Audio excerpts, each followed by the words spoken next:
Good afternoon, and welcome back to autumn in the Pacific Northwest. It's raining pretty good now, so I'm using my GoPro. I apologize for the audio quality because it typically isn't as good when using the GoPro as it is when using my Sony camera or the M50 on occasion. But I'm along the White River in the Central Cascades, and I'm out this afternoon and this early evening for trying to catch what's left of the autumn color. We've had some unique weather the past couple weeks. You can see there's still some autumn color on the trees, but between windstorms, rain, heavy rain, and some unseasonably cool temperatures, this autumn's a little different than most. So yeah, it's kind of a chunky wet rain. It's about 40 degrees or 5 degrees Celsius, and I can look up on the ridges and see that about another 1,000 feet it's snow. So I'm having to stay down low if I want to have natural forest color without the snow. So it's really the only option. But I'm hoping that the combination of some filtered afternoon light and the wet, mossy ground may make for some compositions, if I can find them.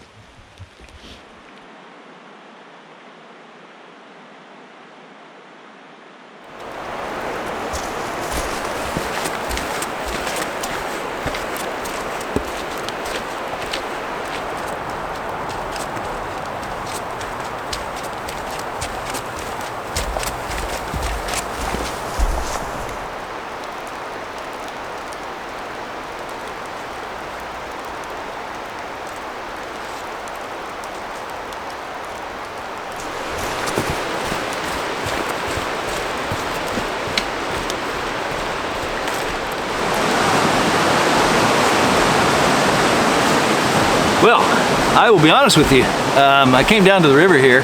I was looking earlier up in the meadow. There was an open area with some moss and trees, and it looked really interesting.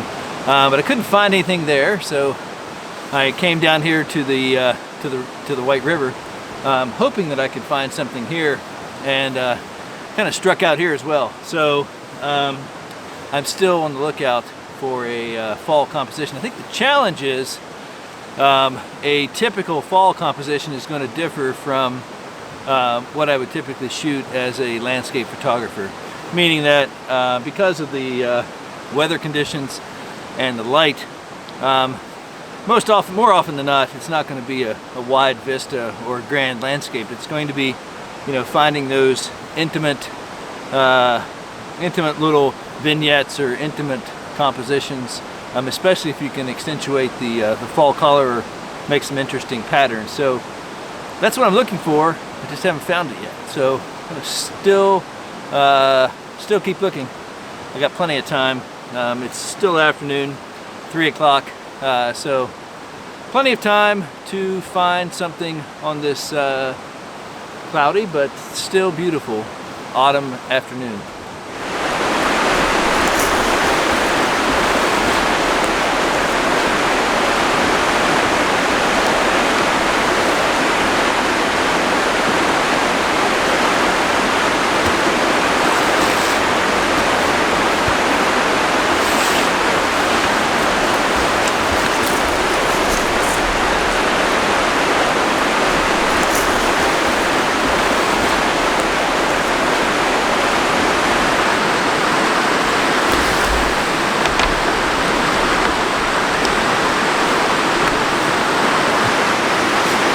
Well, I've had to be a little creative with my compositions here. As you can see, I've come out to the edge of the river. I'm in a little precarious spot here, so I want to be careful because the river does get quite high, especially flooding in the spring, and these banks tend to get undercut. So you can see that this one here is undercut a bit. So I want to be careful about not being out too far. But I found this composition because there's an interesting, nice little S curve in the river. And when you don't have light, which we don't have now, you try to look for those interesting lines to make a composition. So when I got here, this view down the river, actually up the river, toward the gap, you can see some layering in the back, but we've had some clouds move in. So I'm all set up here. I'm just gonna wait it out to see if the ridges in the background clear out, because that layering really added a lot to the composition. So just gonna hold up here for a few minutes and see what happens.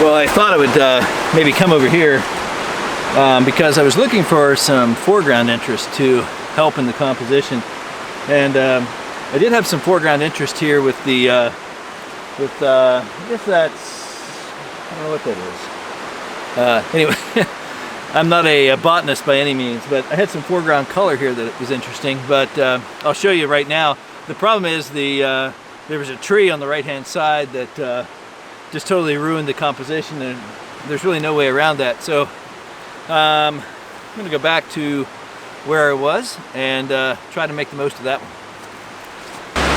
Back to where I was, but the clouds have totally filled in the gap now, so I am just straight out of luck.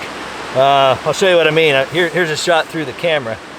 You can see that the still a great composition. I was able to get some foreground interest, but the clouds have totally obscured the end of the valley and the gap.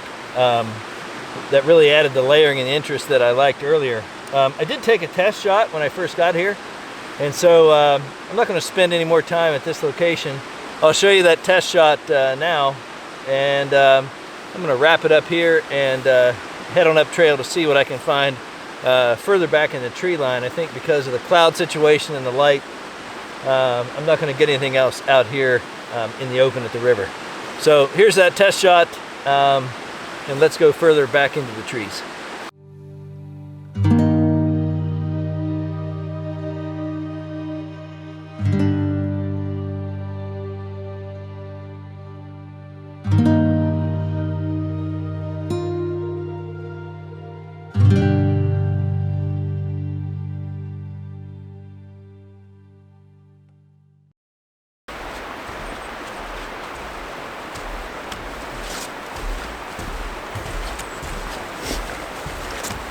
So there was a windstorm that came through here a few years ago and took out some of these larger trees. You can see how massive they are.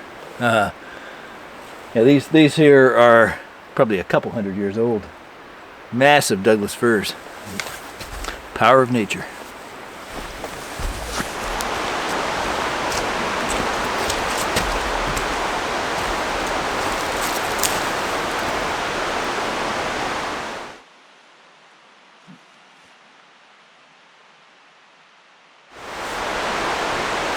Well, I am not at all a macro photographer, but as I said down below, in the autumn, you really need to look for those intimate compositions. We have a really nice grouping of fungi, mushrooms here, and I did, on occasion that I might need it, bring along an accompaniment that I've never used before, and that is some artificial light. So, I'm going to focus in on this this group of mushrooms here. There's one large group on the right, and then two smaller ones on the left. I'm going to play around with the different apertures to hopefully render the mushrooms themselves sharp, and see how I can get a very shallow depth of field. But I'm going to experiment here, and let's see how this turns out. All right, so I'll walk you through my composition, but I'll start by again saying that I am no expert at macro photography. As a matter of fact, this is really my first try at trying to do it, but as I said before, when you're out in the autumn, especially in the fall time in the autumn, you're really looking for more intimate compositions and not those grand landscapes. As evidenced by my failure earlier, the atmosphere changed and it totally ruined my layering off in the distance. So here I have these mushrooms, very interesting. I have a large group on the right third, and then I have a smaller 2 mushrooms, not on the left third, but on the left edge of the composition. That's really the only thing that bothers me about this, is the 2 on the left side are right at the edge of the log. And I've done my best to try and minimize the distraction of the log, of the edge of the log. And shooting it at a very shallow depth of field helps in minimizing that. But that's really the issue that I have with the composition. I think lighting is going to be very important. I'm going to take 2 pictures. I have done some tests looking at different depths of field using different apertures. I was going to shoot this at f4, but it didn't give me a broad enough depth of field to keep all of the mushroom caps in focus. And so I've had to stop down my aperture to f5.6, and that allows me to have all the mushroom caps in focus but still have the background blurred. I am shooting this with a 24-70 G Master lens, and I'm shooting it at 70 millimeters. So we'll see how this turns out. I'm going to take 2 pictures. The first will be with no artificial light, and the second one will be with artificial light from below that helps in bringing out the texture and really extenuating those stems of the mushrooms. And I think makes a much stronger composition.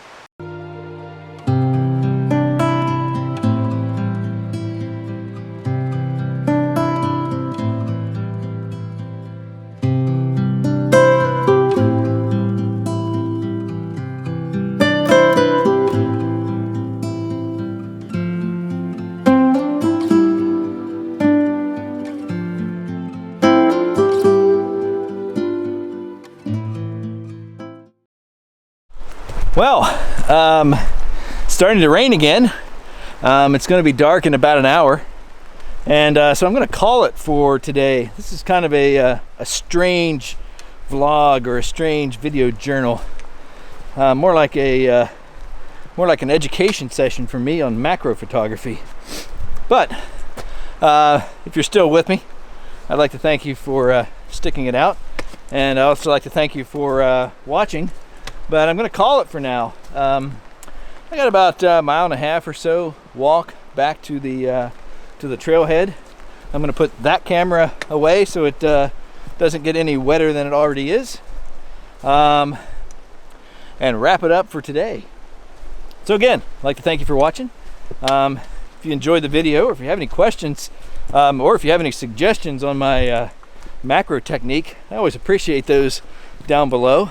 And if you're not subscribed to the channel, well, at least, well, maybe not on today's video, but maybe on a future video, consider subscribing. So that does it from the White River, and some interesting compositions, macro and blown out river. So yeah, I feel like I'm rambling on. So I will see you in the next video.